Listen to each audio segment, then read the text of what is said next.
Olá, olha, para a gente entender o Ceará de verdade, não adianta só olhar o mapa. A gente precisa olhar para baixo, sabe, para o chão, para as rochas de milhões de anos que acabam definindo quase tudo por lá, desde a água que se bebe até a cultura que nasce. E essa é a grande pergunta, né? Como é que a geografia cearense deixou de ser só um cenário para virar, na verdade, a personagem principal na história do seu povo? É nessa história que a gente vai mergulhar agora. E para começar essa jornada, a gente tem que ir fundo, literalmente. Tudo, mas tudo mesmo, começa na base geológica, na fundação sobre a qual o estado foi construído. Então, a maior parte do Ceará está assentada sobre essa estrutura gigantesca e muito, mas muito antiga, que é o escudo cristalino brasileiro. Pensa nele como se fosse o alicerce de um prédio, sabe? São rochas como granitos e gneiss. O tipo de rocha que é incrivelmente dura e resistente ao tempo. E olha, quando eu digo antiga, não é força de expressão. A gente está falando de rochas com mais de 500 milhões de anos. É uma escala de tempo que é quase impossível de a gente conceber, mas é a base de tudo. E essa idade toda tem consequências bem práticas para o dia a dia. Essa rocha tão antiga e dura acaba moldando tudo, mas principalmente a relação do Ceará com a água. Como ele é muito resistente, quase impermeável, a água da chuva simplesmente não consegue entrar no subsolo. Em vez disso, ela escorre bem rápido pela superfície, levando a pouca terra que tem e formando solos bem rasos, cheios de pedra. E o resultado mais direto disso? Pouquíssimos rios perenes, aqueles que correm o ano inteiro. A água passa, mas não fica. Mas atenção, o Ceará não é uma coisa só não. Enquanto o interior é dominado por esse escudo cristalino, o litoral e também o sul do estado, lá na região do Cariri, são bem diferentes. Lá a gente encontra as bacias sedimentares, que têm rochas mais novas, mais macias. E essa diferença é crucial porque é ali que os solos são mais férteis e, principalmente, onde a água consegue se infiltrar e formar reservatórios subterrâneos, os aquíferos. E aí, no meio do sertão, essas formações geológicas diferentes criam um fenômeno incrível, as serras, que acabam funcionando como verdadeiras ilhas de umidade. Por serem mais altas, elas conseguem capturar mais chuva, têm um clima mais ameno e solos melhores. São verdadeiros oásis verdes no meio da paisagem semiárida. Bom, então se a gente tem essa geologia e esse clima, qual é a vegetação que nasce disso tudo? Pois é, agora vamos para a próxima camada da nossa história, o bioma que cobre quase o estado inteiro.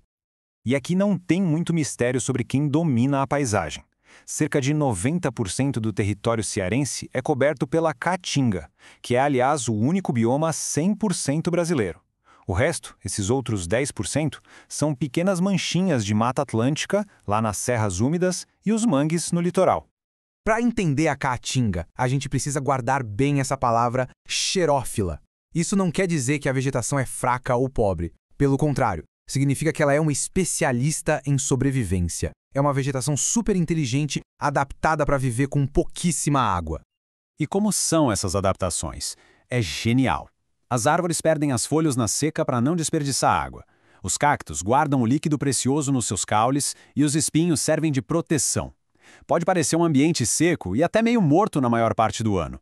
Mas olha, basta cair a primeira chuva para a caatinga explodir em vida e ficar toda verde. É impressionante. Certo. Com essa base de terra e vegetação, que tipo de sociedade pode surgir daí? Agora a história vira o foco para as pessoas, um povo que foi e é moldado por esse ambiente tão desafiador.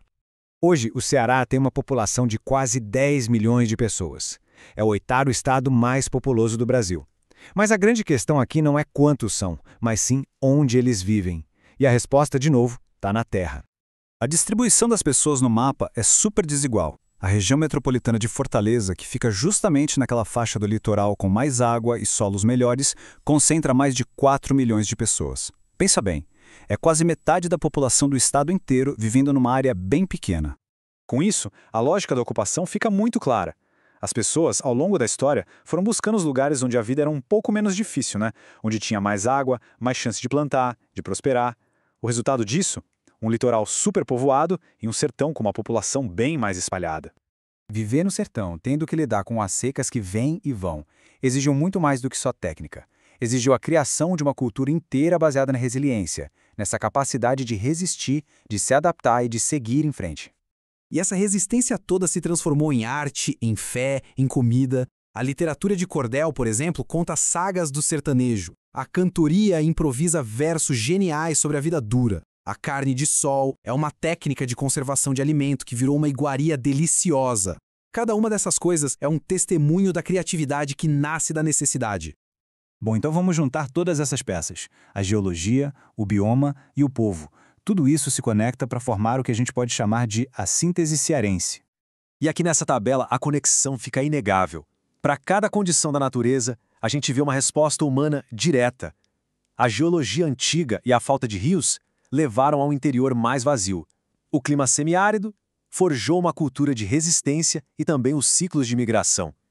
Já as bacias do litoral mais favoráveis deram origem às grandes cidades.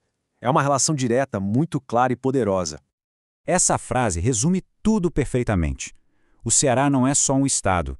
É como se fosse um laboratório a céu aberto que mostra para a gente de forma muito clara como o ambiente físico pode moldar o desenvolvimento, a economia, a cultura e até a alma de um povo. E a gente termina com essa reflexão.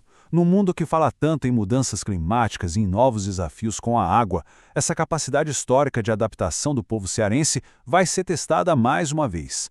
Como será que essa resiliência, forjada em rochas de 500 milhões de anos, vai se manifestar no futuro? A história, com certeza, continua sendo escrita.